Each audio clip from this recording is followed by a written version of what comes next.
Good evening, everyone. It's my pleasure to moderate this session, and I welcome all my fellow panelists and you for this session there. I think, Ritu set up a very good context in terms of, where the real estate sector is headed right now and, what the challenges are currently as well. And the fact that the consumer, is one which kind of, gaining more and more prominence, and rightly so as well, there. So with that backdrop, I think just a couple of points to kind of mention that, I think, as Indians, there is some point that, we love to beat ourselves quite a lot as well, right? So I think that's something which we need to look at and see the context differently. The economy is growing at 7% now, or close to 7 to 7.5%. That's the projection for this year. And real estate as a sector, contributes one of the largest sectors in a way that it contributes 6 to 7%, to the overall economy, largest employer as well. And the fact that this sector has grown tremendously well earlier and in the last couple of years has faced a bit of a challenge, there. So there is something which needs to be fixed, and there is something which is rightly getting fixed as well, by the government and by the developer and by the designers and by the bankers as well. And I think we've got a fantastic panel today in terms of, the way the mix been arranged as well. So we've got a developer view, we've got a banker view as well, a PNB story, which is a fantastic story in itself, and you would see some glimpses of that as well just after the panel session as well. And we've got the designer view as well with Sorabh, coming in as well there. And what we'll try and do is that we try and answer this one question which is there on everyone's mind, to say that when will turnaround happen, for the sector, whether it's investor, whether it's consumer, whether it's developer, everyone somewhere is wanting to try and find that answer there. So without getting into too much of detail in the start itself, what I'll do is that we'll take the most benefit, from the esteemed panelists that we have right now with us and get the knowledge across to you, there. So Ananta, starting with you, there, what's your outlook for 2016? As a developer, when you see commercial, retail, residential, there, so how do you see the 2016 coming up, Good evening. First and foremost, my compliments to Ritu and Sachin. I'm amazed to see on a working day, so many people here in this hall. And thank you for the question, Neeraj. As far as my outlook for 2016 is concerned, the good news is that commercial real estate has already bounced back. I think the numbers are there for everybody to see. With a 17% growth, I think it's quite phenomenal. And residential should not be too far behind. There are several reasons for that. One, of course, is that, like we all know, and a little while ago Ritu also mentioned that, prices have more or less, got corrected. End users are very much there in the market, and we are selling to end users. The investors have become extremely cautious, and whatever they are investing in at this point of time, they are investing with a 3-year, 5-year horizon in mind. And also their expectations have become a little more reasonable than before. So residential, residential has too many different baskets. So there is, on one side, you've got the plotted development, which works beautifully well, both for end users and for investors, including long-term investors. On the other side, I think the supply of affordable housing, and that also ready to move in and soon to be ready to move in. That is another product which I think is seeing a lot of growth. And tier 2 cities, tier 3 cities are bouncing back in a very big way. We ourselves have seen a lot of success in markets like Lucknow, in markets like Chennai, Chandigarh. So these have been very, very good markets for us. And on the other side, luxury, I think we're all very lucky to, that luxury has always been a little immune to these ups and downs. As long as the product is good and as long as the buyer sees that value in that product, luxury continues to move. And luxury moving into the hands of the end user, I think it's the best time in real estate today for us, because the customers who are coming to us are actually serious customers who would continue with the entire transaction rather than looking at quick turnarounds and, over-committing themselves. So I think the outlook is very, very good. And we are very excited because as far as our organization is concerned, I think most of our handover cycles are either complete or nearing completion. So a lot of dreams which were sold a few years back are going to turn into reality now in the coming year. And I think that's the case with a lot of developers, because a lot of people should be moving into their homes, dream homes soon. Thank you.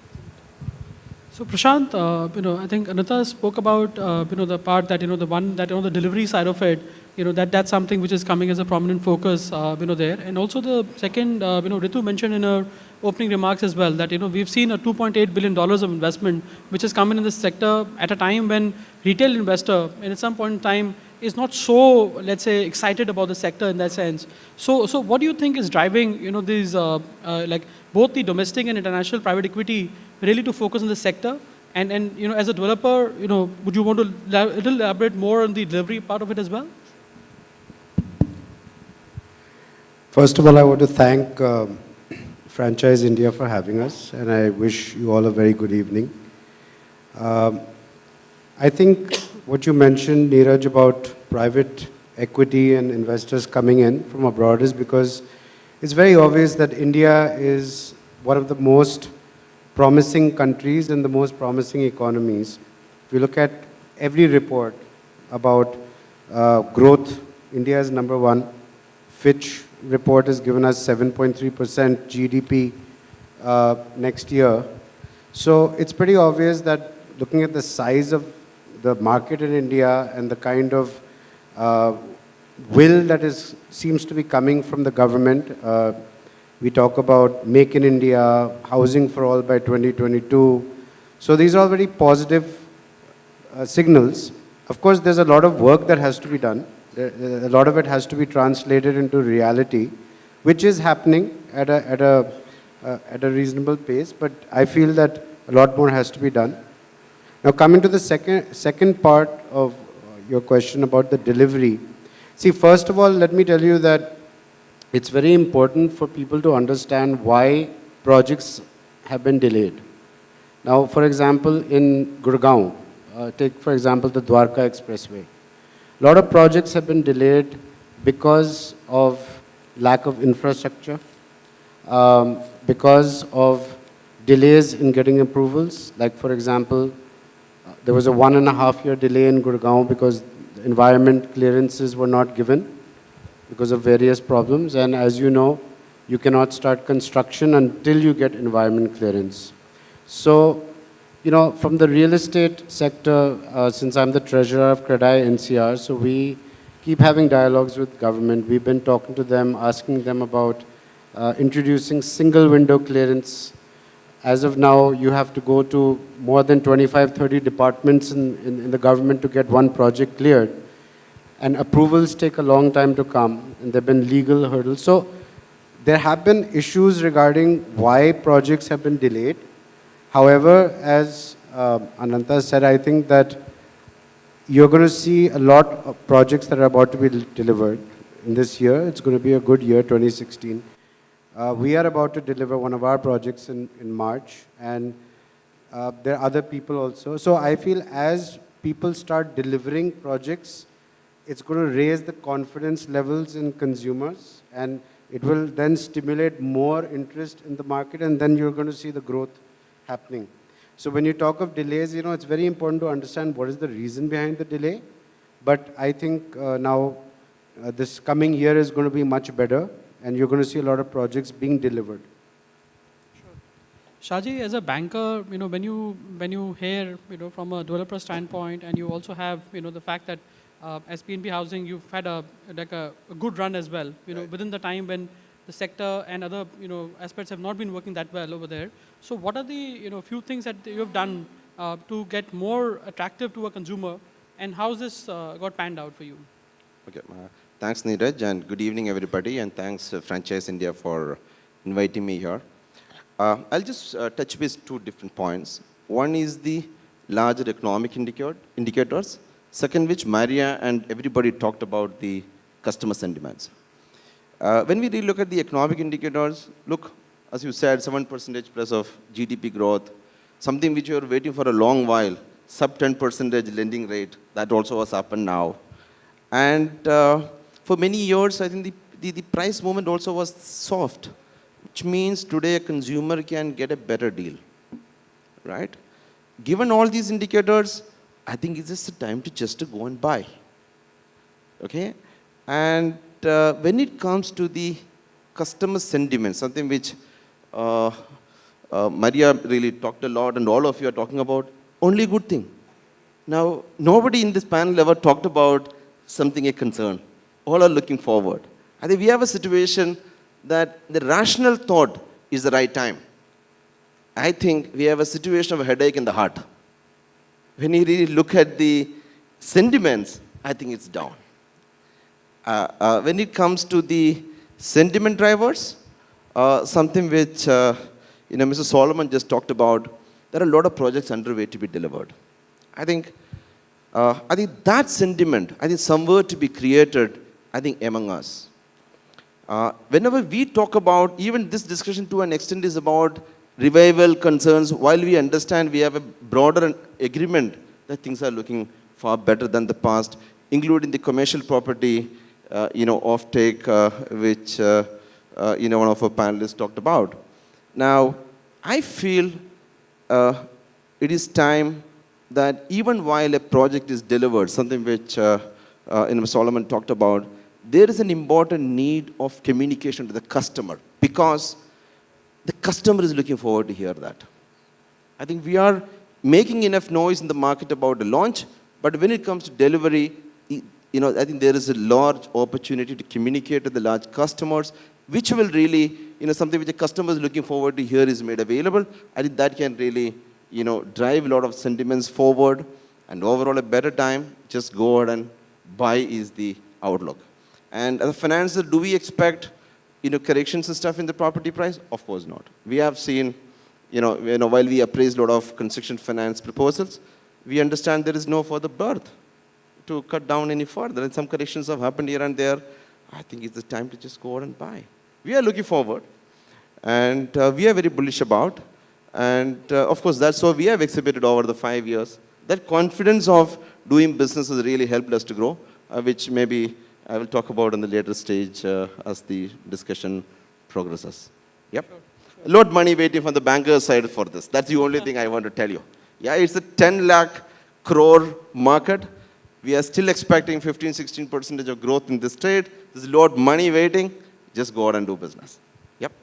Thank you. So Sorabh, from the perspective of as a designer, when you are interacting with the developers, currently, with the fact that there are certain amount of stretch existing, at the same time, innovation is what the consumer is demanding as well, and there is a demand, which is a latent demand in sense, there. So how are you currently engaging with the developers, looking at this market, and saying that these are the few things which need to be done to make the product more attractive, project more cost effective? Are there some solutions that we are looking at in that context? Yeah, thanks, Neeraj. First of all, I'd also like to thank Franchise India for remembering to put an architect on the panel also, and you can hear our perspective. A couple of points, I think to start with, if we take the one of the points that Ananta made was that we are seeing a definite, revival in this sector. We obviously don't go purely by numbers. We actually would judge this more by inquiries on projects and, turnaround on existing projects. But we definitely see a positive trend on that. Coming back to the point I was saying that Ananta made was, I think one of the good things is that there has been a rise in interest on commercial projects. A very good indication of this is especially on mixed-use projects, where we were having this discussion earlier this evening, that a couple of years ago, whenever developers looked at mixed-use projects, the lower floors were a sort of a no-brainer. You ended up doing retail on the lower floors. And then the big question always was, what do you do with the rest of the FSI on the upper floors? And 4 or 5 years ago, that was normally office space or some form of commercial space. And then there came a stage where the housing numbers started looking more attractive, and a lot of developers started trying to, in their mixed-use projects, bring in a housing component under various garbs, of service apartments and things like that. But recently, in the last, I would say, 6 or 7 months, we find a lot of developers now going back to wanting to put commercial space onto those mixed-use projects, which I think is a significant sign that there is an obvious revival in the commercial, in the commercial market also. Your other question about, what do you do? And I'd like to give you a small example here. I think the designer can very often play a very important role in this, because what we try to do whenever we are looking at a project is to really put ourselves in the shoes of the consumer. And you have to understand today that we are dealing with a much younger consumer. Their needs are very different. And I was just saying, I'll give you a small example. We were a couple of months ago actually discussing with a developer who was building a hotel. And we were trying to really work out what would what would they like, what would the consumer, today's consumer, like to see, as a differentiator in some of the club rooms and things like that. And we suddenly stumbled upon this idea of, instead of giving, everybody gives you a TV set, fancy music systems, but maybe we should put a treadmill into the club rooms, and that today a lot of the consumers, the younger consumers, are health conscious.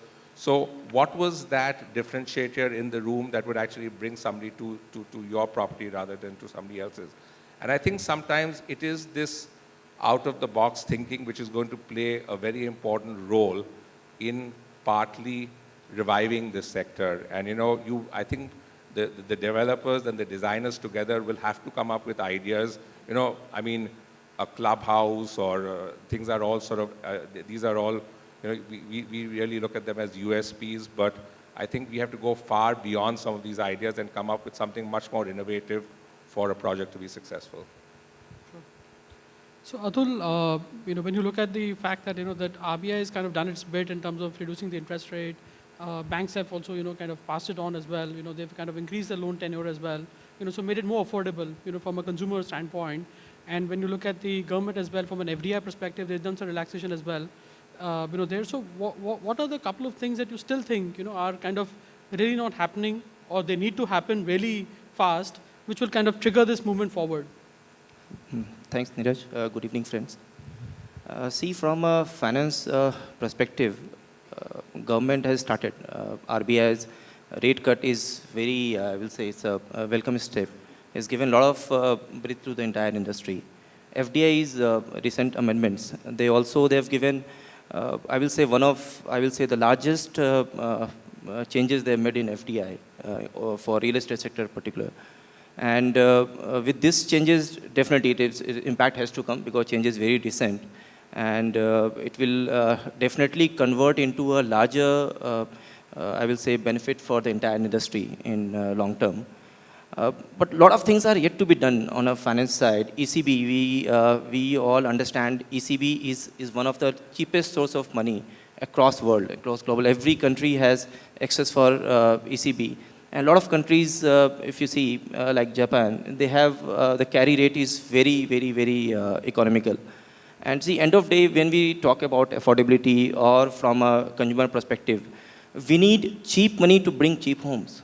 So that is something, see, today your construction cost is almost there. You can't change your construction cost.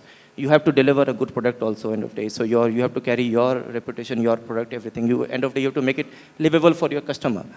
But if your, these small bit of, like ECB is restricted now, you can do only for township projects or for, like group housing, as we discussed with many forums also, that these small measures are given where your cheap funding is available, I don't think any of the developer will not pass on that benefit to the customer. Today we have no option but to, because any PE funding, there's $2.8 billion has come to India. But to see if 80% of that money has come in the form of, I will say, match debt and structured debt. And these are high cost money. So FDI, very welcome. And definitely impact will come. Government is doing it bit. I will not say government is not doing their bit. But definitely there is more scope for them to do.